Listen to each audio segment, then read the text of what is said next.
Greetings everybody. So for those of you who haven't met before, think that have met many people here, but Bhante Saranapala is away today. He had to go to a funeral suddenly and unexpectedly, so he's often in high demand, and so sometimes we have to share him. And so he's not able to be with us today, so he asked me to substitute for him. And my name is Bhante Atulo, and sometimes when Bhante's away, he asked me to come by here. So today we'll try to just follow the usual format that Bhante does, and so we can start with the usual chanting that Bhante does. Namo tassa bhagavato arahato samma sambuddhassa. Namo tassa bhagavato arahato samma sambuddhassa.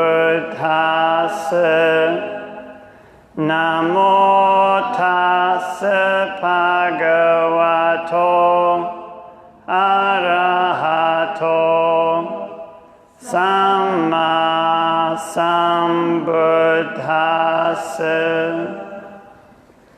So, welcome everybody. So Bhante actually asked me to speak on a particular topic today. Usually I have kind of run-of-the-mill and can say whatever I want. But today he specifically asked me to talk about mettā. It's kind of, it's this particular quality of mind, and it's also a meditation practice.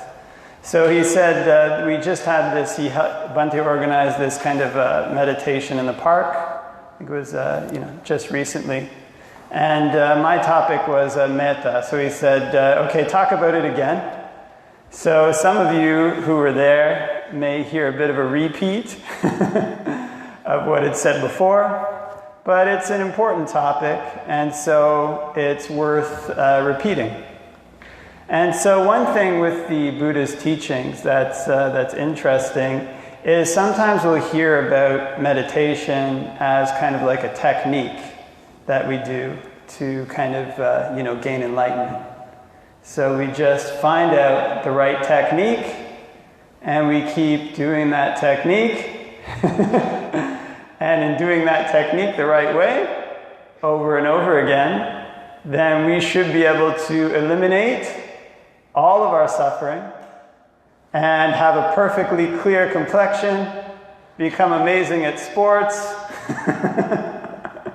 get every promotion that's up for grabs at our work, have a perfectly happy life, and attain Nibbana very easily.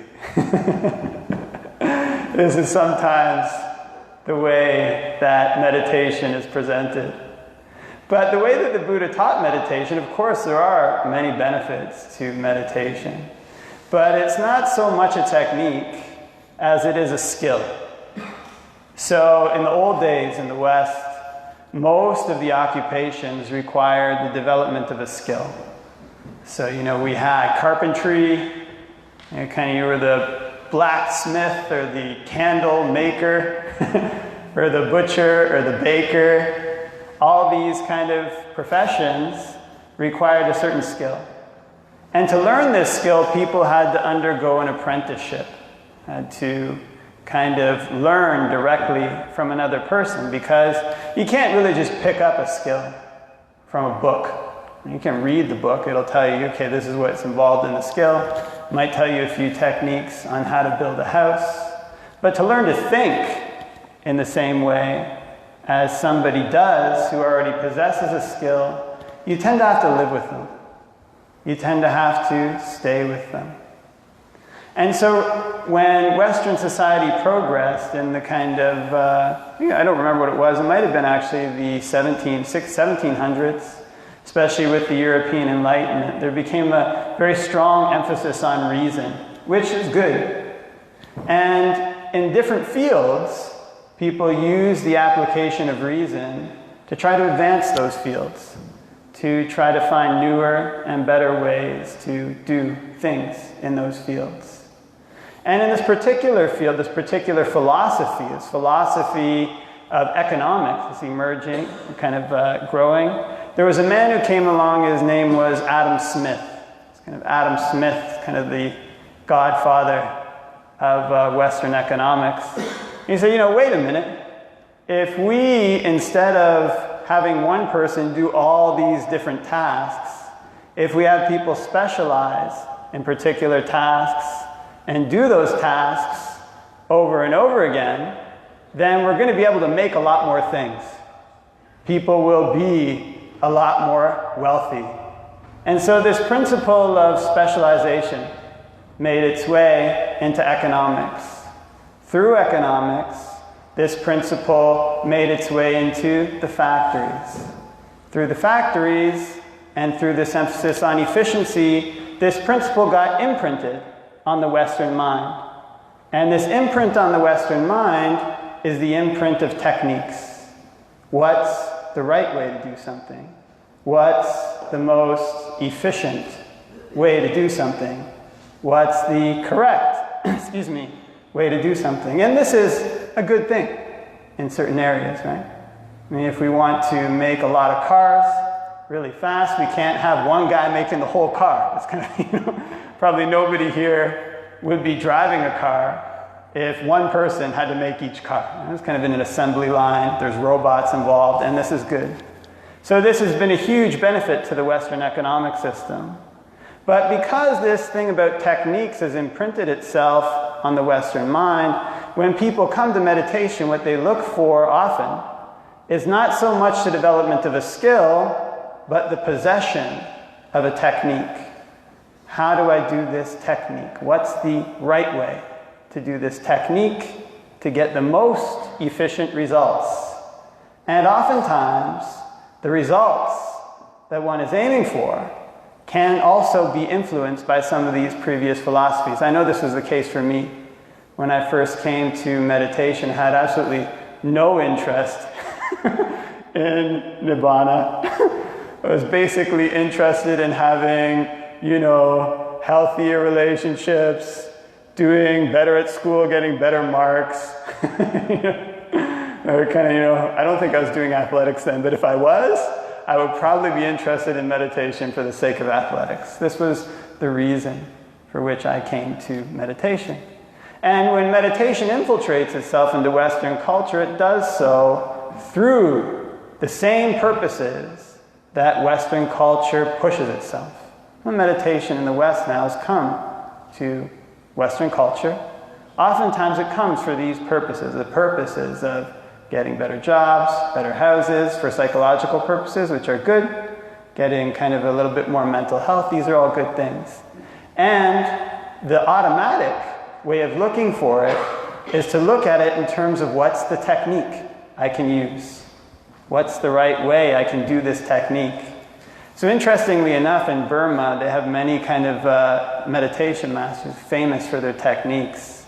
Recently, a lot of historians have gone through and looked at how this kind of emphasis on techniques arose in Burma. And it's very interesting. It's kind of actually the British were set to conquer Upper Burma. They'd already conquered Lower Burma. And the Burmese were very impressed by the way the West was able to just conquer all these countries. And the West conquered these countries because of their methods, because of their techniques. So they're thinking, one person in particular, his name was Lady Sayadaw, thinking, how can we help preserve Burmese culture if North Burma, Upper Burma is overrun? And so they came up with this meditation technique, kind of spread this technique widely among the lay people, and this took off on its own. And one of the people who was influenced by Lady Sayadaw was a meditation teacher named Mahasi Sayadaw. Mahasi Sayadaw's students were people who came to the US, and these people from the US spread that meditation technique, this meditation philosophy throughout North America. It's very popular. Sounds very familiar. because it is familiar, because it comes partially from Western philosophy. The interesting thing, not to say these techniques are terrible or anything, by the way, I mean, there's lots we can gain from them. But the interesting thing about the way that the Buddha taught meditation was that it wasn't so much a technique.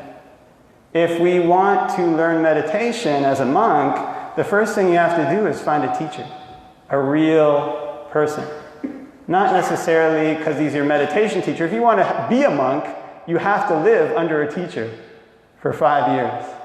And you have to ask. Whenever you want to leave the monastery, you have to ask. It's like being a little kid again. You take care of all their kind of, you clean their bathroom, you pick up their robes, you're like a servant. It's kind of, it's not, they're not mean to you. It's kind of it's a very kind of, caring relationship. But it's in the context of this kind of relationship that people learn about the way their teacher thinks. Because what we're actually trying to do in meditation is to change our whole outlook. It's not just something that we do a little bit to kind of, scrape away a little bit of bad habit here or there, which can be beneficial. But if we want to have a lasting source of happiness, what it means is having a lifestyle that gives a lasting source of happiness. Doesn't mean a technique. A technique can help, maybe. What it means is taking on a lifestyle that will bring happiness, a way of living, a way of thinking that will bring happiness. And so for this reason, monks are required to live under a teacher. And you can see what it's like when you go to live under your teacher. And you kind of it's not always easy, You're used to being a grown man, going wherever you want, talking to whoever you want, watching whatever you want on TV, eating whatever you want, whenever you want. But then you go to live under your teacher, you're like a little kid again. And in living this way, you're forced to learn a whole new set of habits, to learn a whole new way of thinking. If you don't, you get the hammer. So just by living under people like this, your whole outlook changes. Your whole way of thinking changes. Your whole way of looking at the world changes. And this is precisely what the Buddhist path of training, its proximate cause is changing the way that we live our life, changing the way that we interact with the world. A way that we change from interacting with the world such that we're unhappy, such that we're depressed, to interacting with the world in a way that we're happy, in a way that we're at ease. So part of the Buddha's principles for training people is meditation. Meditation is one of the ways that we learn to train our mind. The other two basically are morality and generosity. It's kind of, it can break it up in different ways. But the thing about this meditation is that, again, it's not just a technique. There's many different ways that people can approach meditation. So classically, in the commentaries, the Buddha is said to have taught 40 objects of meditation. It's kind of many of them. And each of them, some of them, he gives them as a reason. He says, this meditation object is the escape from this particular mind state. This meditation object is the escape from that particular mind state. In other words, it's like if somebody had a room that was very dirty, had like coffee stains on the rug, had like chips in the rug, had maybe like some stains on their wood cabinet, maybe some mold on the wall. And when you want to clean that room, there's different cleaning solutions, different cleaning techniques that one uses to clean each of these messes. You don't take your, you don't take your Lysol or your bleach and put it on your wood furniture, right? It kind of won't clean the mess. It's going to leave a stain in the wood furniture. Yeah? And you don't take your vacuum and run it over your, you don't take the floor part of your vacuum, run it over the wood furniture. Right? You take the proper attachment and you use that attachment to clean the necessary thing. And so in the same way, the Buddha gives each of these particular topics of meditation as a means of countering these various negative mental states that come in and make us unhappy. Because there's various states of mind that can come in that can pull a person down. So he gives us these techniques to raise us up, to counter habitual negative tendencies, and to put in place habitual positive tendencies. And it's in doing this bit by bit that a person's life starts to change. Not just their technique, their life, their outlook, their way of interacting with the world changes. It's a bit by bit. So one of the things that tends to pull people down a lot, or can pull people down, is this hatred. It's kind of anger.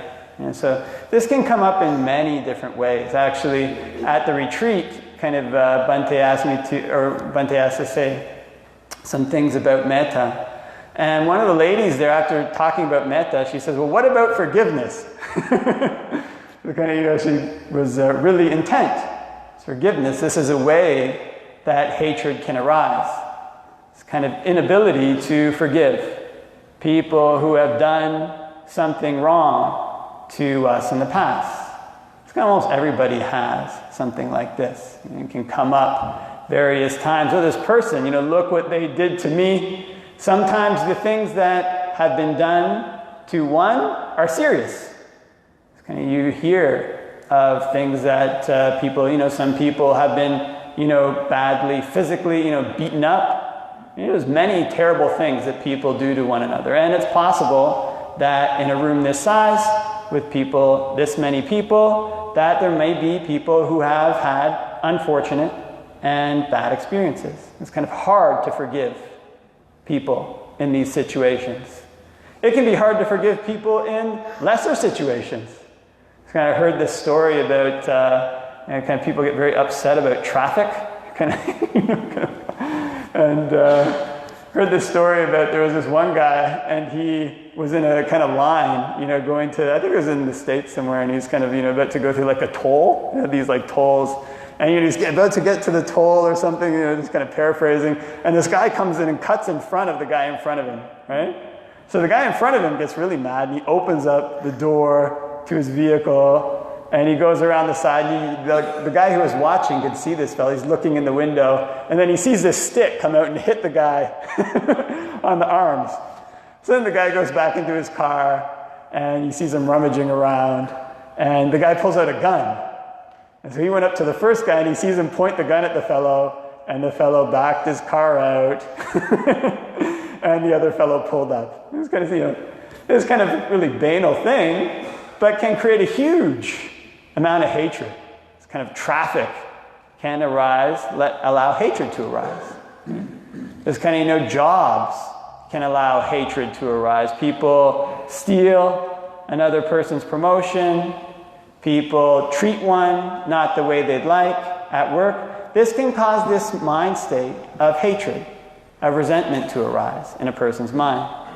And whenever this mind state arises, it's often that sneaks in under this guise like, well, I need protection. If I'm angry, then I'll be able to fight off my accusers. I'll be able to fight off my attackers. And if I'm not angry, then I won't be able to fight them off. But this is all a kind of a delusion. Whenever a person has kind of anger in their heart, it's them that gets burned first. So one of the metaphors, that I might have heard before, or that maybe I've heard it or not, I might have heard a similar one, is you imagine if you're really angry at somebody and you really want to hurt a person. It's kind of like grabbing onto a burning log, burning at both ends, grabbing onto the burning end and throwing that at the person. Well, the person who throws it gets burnt first, and gets burnt often the worst. That's kind of the person who feels the worst from hatred, feels the worst from this kind of anger, is us, whoever's the experiencer of it. And so the Buddha gives a meditation topic to overcome this type of feeling in all its forms. Wherever it arises, however it arises, this hatred is possible to counter. This is a liberating thing about the Buddha's teachings. Whatever negative mind state there is that might arise, there's an escape from that negative mind state.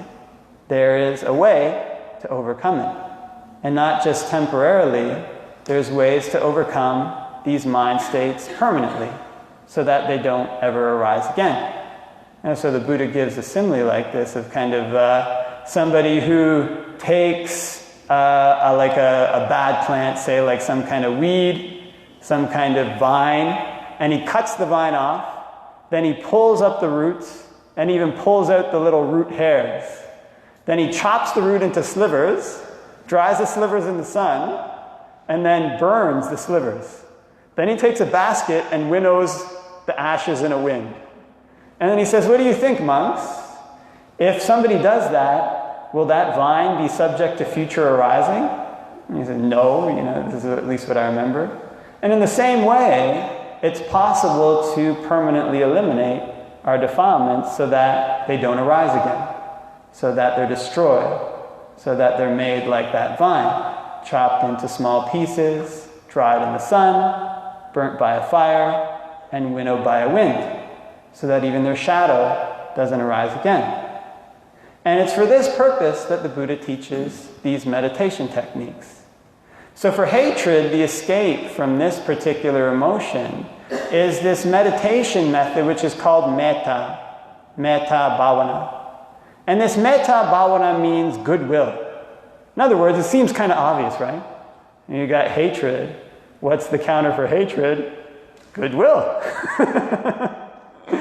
Not too complicated of a philosophy. You got your chemicals, right? I never took chemistry. You got your acids. What's the counter for acid? It's a base.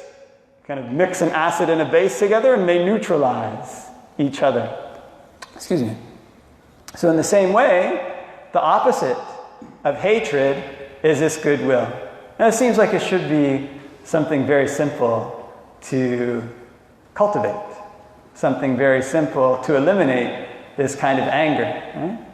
But it's a kind of interesting thing, the way that these negative emotions arise. Oftentimes, anger arises on the basis of what people really like. It's because people really love things, they become angry. And right there is the catch. Right there is what makes it difficult to overcome anger. Right there is what makes it difficult to apply the base. Because when we apply the base, we sometimes apply it as well to the things that we think are really, really making us happy.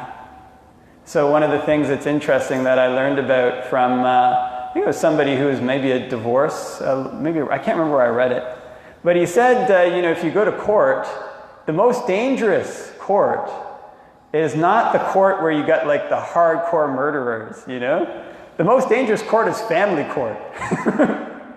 That's where they have the most security guards, most, maybe police officers. That's the most dangerous one. And those are people who were formerly very deeply in love. So this is the principle behind hatred. Actually, in Buddhism, this is the interesting thing. One of the very interesting things is that hatred and what they call raga, or lust, are both controlled by the same defilement. Sounds weird?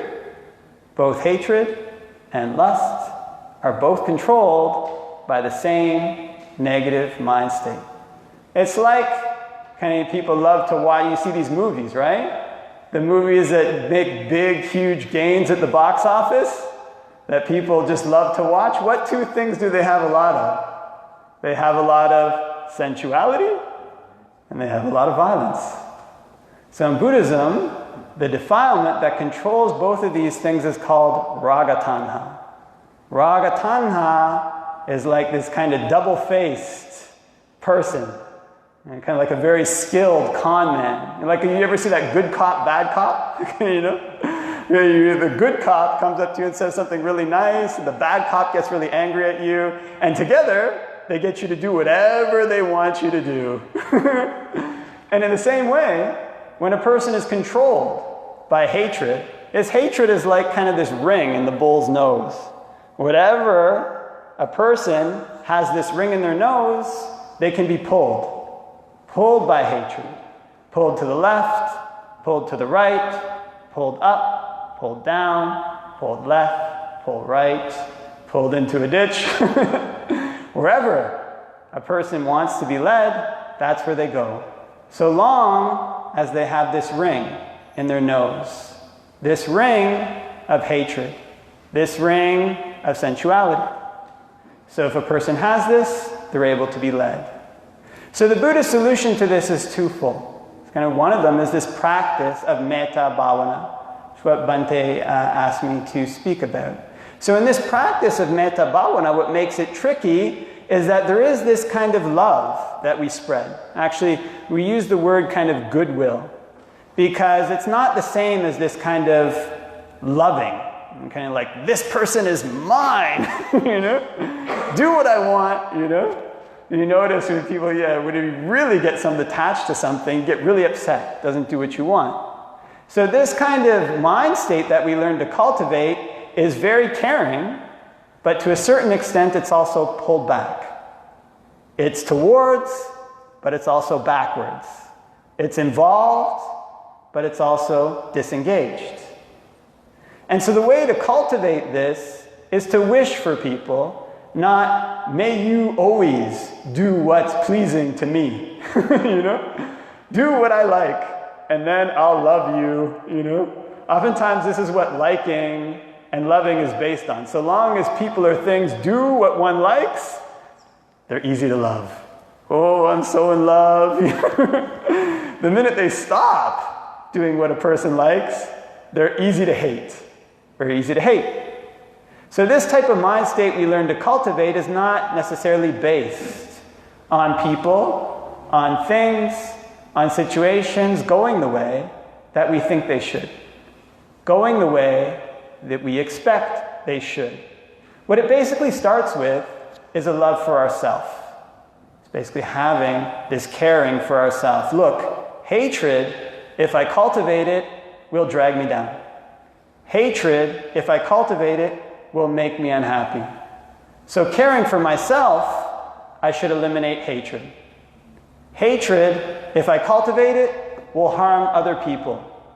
Hatred, if I cultivate it, will destroy other people. So caring for others, I should cultivate non-hatred. When a person thinks in this way, they learn to cultivate this attitude of goodwill. This attitude of goodwill is cultivated when one starts to think, not may you do what I like, but may you be happy. That's the thought. That's an escape from hatred. This doesn't mean that if somebody is doing something unskillful, like a dictator, that we wish, okay, may you become a better dictator, you know? Or somebody is kind of thief, you know, may you become a better thief, get more illicit stolen possessions. But it also comes from a recognition that true happiness actually comes from putting the right causes into place. Without putting the right causes into place, a person can't be truly happy. Which is what brings us back to the beginning portion of our talk, that cultivating happiness means cultivating a lifestyle, means changing one's outlook. The thing about changing one's outlook is that we can't do it for another person. Actually, if it was possible, the Buddha would have reached into everybody's minds and made everybody enlightened. But it's actually not possible to force somebody to change the way they think. There's only one person who can do that. That's ourselves. Each person for themselves is responsible for their happiness. Each person for themselves reaps their happiness. Each person for themselves is responsible for their suffering. Each person themselves reaps their suffering. So what we really wish for when we cultivate this attitude of goodwill is may you find the way to true happiness.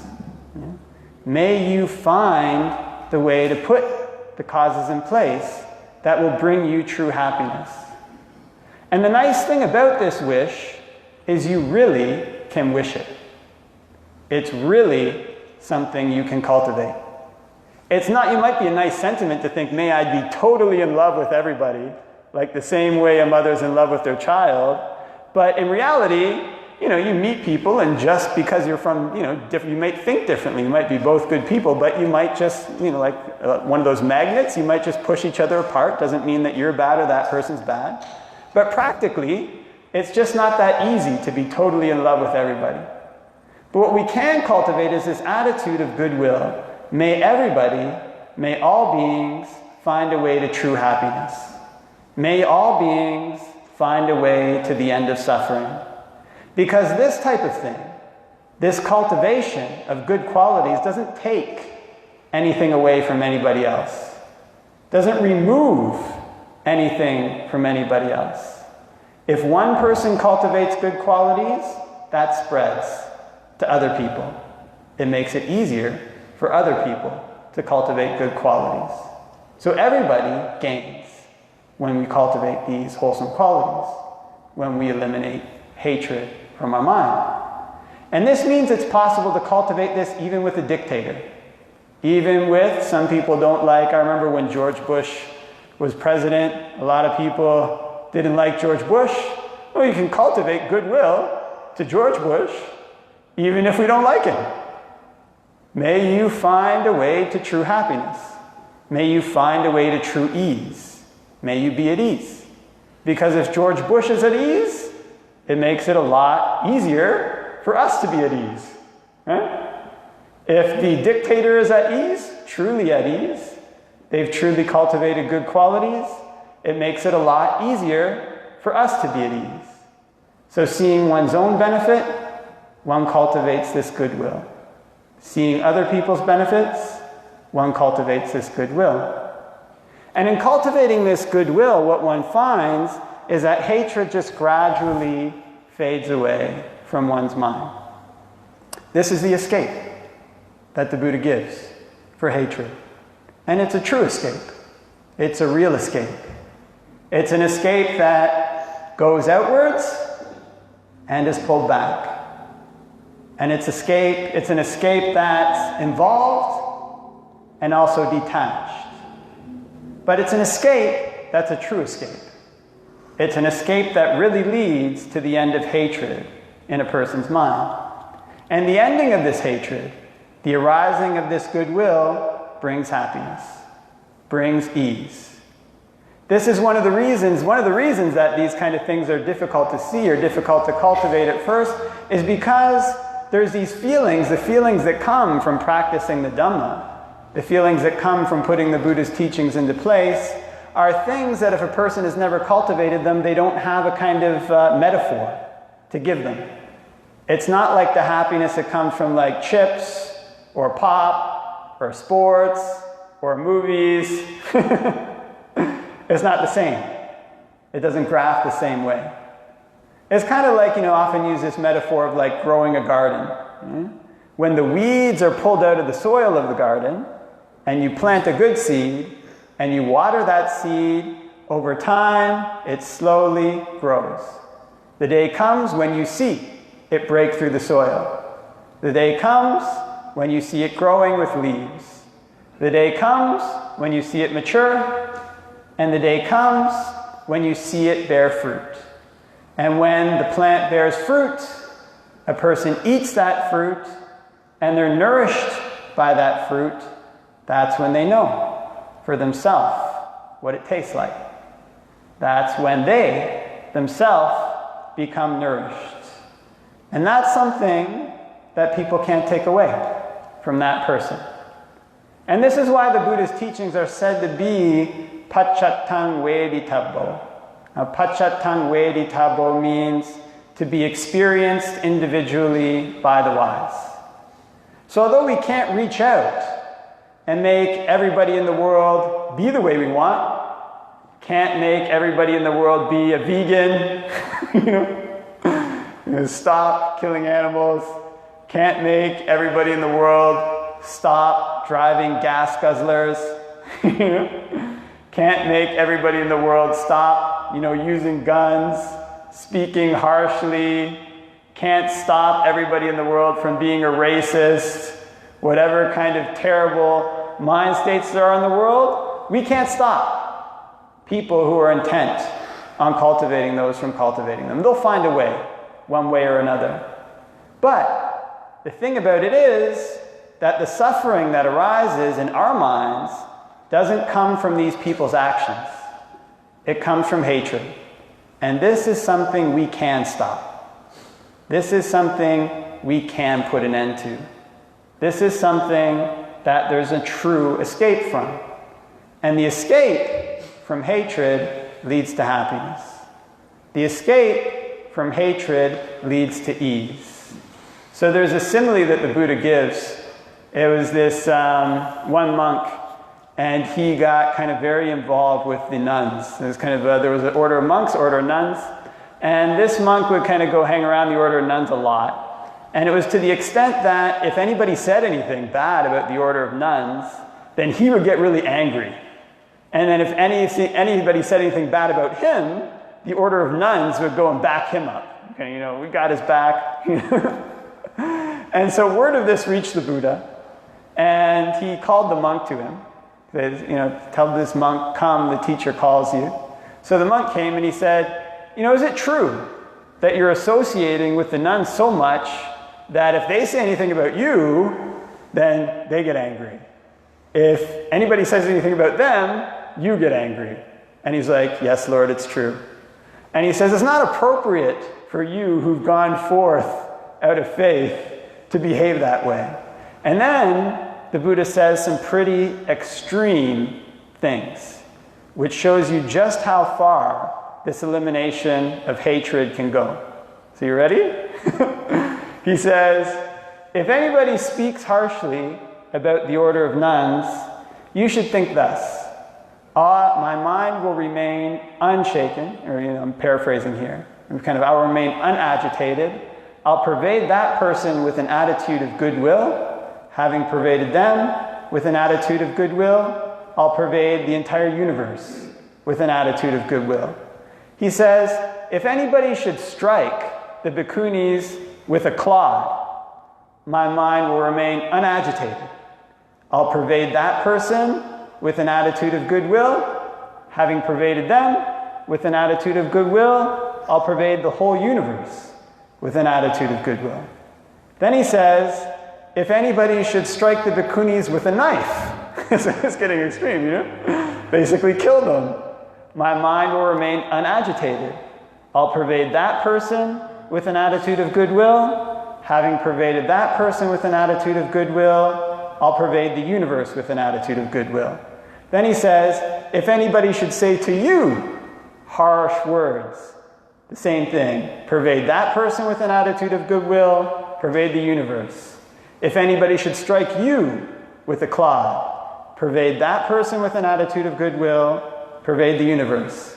If anybody should strike you with a knife, pervade that person with an attitude of goodwill, pervade the universe with an attitude of goodwill. Then he says, learn to make your mind like earth. Well, this is kind of going forward a bit, but I can never remember the exact order of suttas. But he says, learn to make your mind like earth. If somebody goes up to the earth with a hoe and a basket and says, I'm going to take this hoe and basket and make this earth without earth. They're going to get the hoe and the basket and they're, hoeing it. I'm going to stop the earth from having any earth. He says, what do you think would happen to that person? He says, well, that person would kind of reap their share of weariness and disappointment. And he says, so make your mind like earth. If people spit on the earth, if people urinate on the earth, people defecate on the earth is unaffected by that. And he says, make your mind like air. If people do the same things to air, then the air is unaffected. Make your mind like fire. If fire burns away urine, burns away excrement, it's unaffected. Make your mind like wind. If wind sweeps away these, horrible, filthy things, it's not affected. And then he says something very extreme. He says, monks, even if bandits were to take you and carve you up limb by limb with a two-handled saw, the person who let hatred arise in their mind on account of that would not be doing my bidding. In that case, you should be sympathetic to their welfare. Having pervaded that person with a mind of goodwill, pervade the whole universe with a mind of goodwill. Abundant, exalted, immeasurable. And then he says, what do you think, monks? Keeping this simile of the saw in mind, do you see any aspect of speech whether gross or subtle, that you couldn't endure? And they say, no, Lord. And then he says, good. Then keep this simile of the saw in mind. That will be for your long-term benefit and happiness. So great is the elimination of hatred. So great is the stopping of anger. The elimination of hatred, the stopping of anger are accomplished just this way, through the practice of mettā, through the cultivation of goodwill, through this meditation.